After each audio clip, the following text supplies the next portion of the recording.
Welcome to today's Simply Stamped video, where we're going to be making a birthday card with the Sweet Cupcake stamp set using the embossing paste with the embossing powder technique that we had in Tuesday's video. And so that was just a sneak peek at the card we're going to be making. Here is the embossed piece from Tuesday's video. And what we're going to need is Whisper White cardstock, 8.5 by 5.5, scored at 4 1/4, and that will make it easier to fold. And we use the Stitch Shapes framelits to cut out our cupcake piece. And here is the, this is actually a Celebration Designer Series paper at 3 1/4 by 4, but you can substitute the Tutti Frutti, and then the ribbon is the Natural Trim Silver, and then another Whisper White at 1.5 by 1 1/4 inches. Still getting used to the timing on those, so I know that went kind of quick, but you can pause the video if you need those numbers. We're also using the mini dimensionals to pop up the greeting and the full-size dimensionals to pop up the cupcake. So I like that we have 2 sizes now, and that is carrying over into the new catalog. Fast Fuse has been my new favorite adhesive, but that is retiring. And then our ever classic bone folder for getting that nice crisp fold when you fold your envelope. And then here's the Sweet Cupcake stamp set that I use for this. It is retiring, so if you want to get that, you'll have to order it before the end of May. It'll be your last chance to get that stamp set. And the colors will be continuing. These are the in colors, Lemon Lime Twist, and I use Berry Burst, Powder Pink, and Fresh Fig, 4 out of the 5 in colors from last year. And even though we're doing the color revamp, if you haven't heard about that, you can check out my website for more details. The in colors are still going to work as they always have. They'll stay in the catalog for 2 years, and every year there'll be a new set. So here I'm using the Lemon Lime Twist, and I'm taking the greeting from the Sweet Cupcake that says, "You're the icing on my cupcake." And here's the Stampin' Pierce mat. I always use that on my card so that I can get a good stamped image with the photopolymer stamps.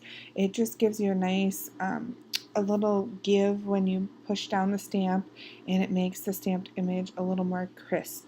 So here you can see that close up. "You're the icing on my cupcake." Nice little cute greeting for the inside of the card.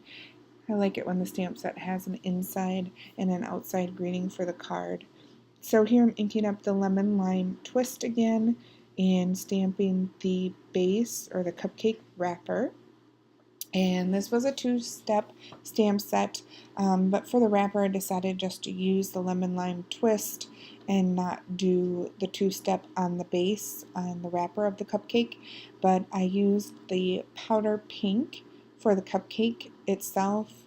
I'm adjusting the camera a little bit here to get a better view, as the lighter color first, and then you'll see I'm going to come back through with the Berry Burst in stamp. And I used a pencil to outline the Stitched Shapes framelit so that I knew approximately where to place the cupcake on my piece of scrap white, so that I could make sure that that all gets in when I cut that out. So there's the Powder Pink, like I mentioned, and then Berry Burst is going to come next to do the 2-step stamp and get that darker shade over the top. And these photopolymer stamps are great for getting lining that up. As you can see, I did that with a breeze. Everything lines up perfectly, and you can see the dimension that adds to have the 2 different stamps and the 2 different colors. I like the kind of dramatic effect of having 2 very different colors, but you can get colors that are closer to each other and have a more subtle effect. And then I used the Fresh Fig to stamp the happy birthday greeting. And again, with the clear photopolymer, you can get that stamped image on your piece of paper, even though it's not much bigger than the image itself. I didn't like how that was centered, so I just flipped it over and stamped it again, which is why paper has two sides, we say. So you can see this is a real stamp in here. And so now that I have my greeting and I have my cupcake, it's time to pull out the Big Shot, which is another one of a fun tool that you can use to get a nice shape and a nice stitch circle. I think is very universal. There are a lot of Stampin' Up! Images that fit inside the circles and the squares that come with the stitched framelit set, and so the stitched embossing that goes with that framelit gives it a little bit of an extra pop when you're putting that on your card. Here I'm using the magnetic platform so that I can line the thinlit just where I want it and it won't move once I get it in place, and then I'm covering it up and running that through the Big Shot. So in my next tool video, I'll be featuring the Big Shot, and I'll get into a little bit more detail about making the sandwich and how to use it, but in this video I wanted to focus on just the putting together the card with the embossing technique from this week's video. So here's that piece again from Tuesday's video, and now it's time to put it all together. So I have the Designer Series paper, which is unfortunately not available right now, but the Tutti Frutti paper would work just as well.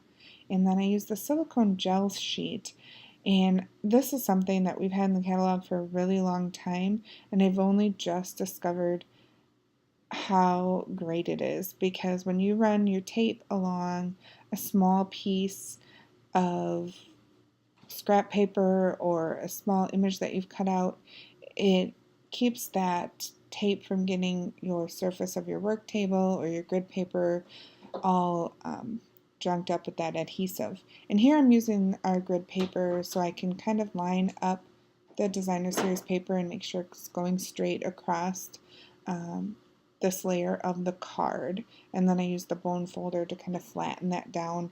With the embossing paste on there, it was a little bumpy, so it was nice to get that extra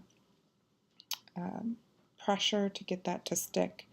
And then I took out the ribbon and again used the gel mat here because the ribbon is pretty narrow, so any adhesive that goes on either the top or bottom would have normally gotten on my paper and then stuck to everything I stacked on top of it, and now it's all in the gel mat, so I just moved that out of the way, and now all the adhesive is on the ribbon and not everywhere on my workstation, so that comes in pretty slick. So here's I applied the ribbon onto the DSP and kind of the center. It's just a little bit shorter than the DSP, so it sticks out. And then I'm using the Stampin' Dimensionals, the large ones, to adhere the cupcake over the top of the DSP and ribbon. And then we'll grab the greeting and use the mini dimensionals. Oh, actually, sorry, we're going to glue this piece onto the base first. And I didn't have this planned very well, though. I think I have to fold the card base first, so I set that aside. And I'm using the score. I use the Simply Scored to put the score line in there, and then the bone folder to fold it again. So again, there's that greeting on the inside, and you're the icing on my cupcake, and the front of the card is now ready for the next layer. So here I'm going to apply the layer we were just building, and I use that about 1/4 of an inch on each side, shorter than the card base itself, and so you have that nice border around the two layers that makes it stand out a little bit.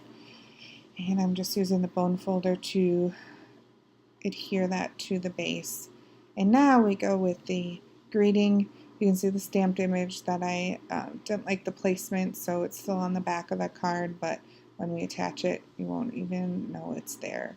And I'm taking off the mini dimensionals, and we're going to adhere that right over the base of the cupcake and just a little bit off center to give it a more interesting look rather than having it completely centered.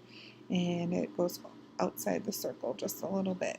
So here we go. You've got the finished card, and you can see that it's got the little sparkle from the ribbon and from the embossing powder over the embossing paste, and the two-step look for the cupcake, and it all comes together nicely. Click the like button if you liked the video, and subscribe to my channel to catch my new videos on Tuesdays, Tools and Techniques, and Simply Stamping on Sunday. If you'd like to order supplies you saw in today's video, you can visit my Stampin' Up! Website using the link in the description. Happy stamping!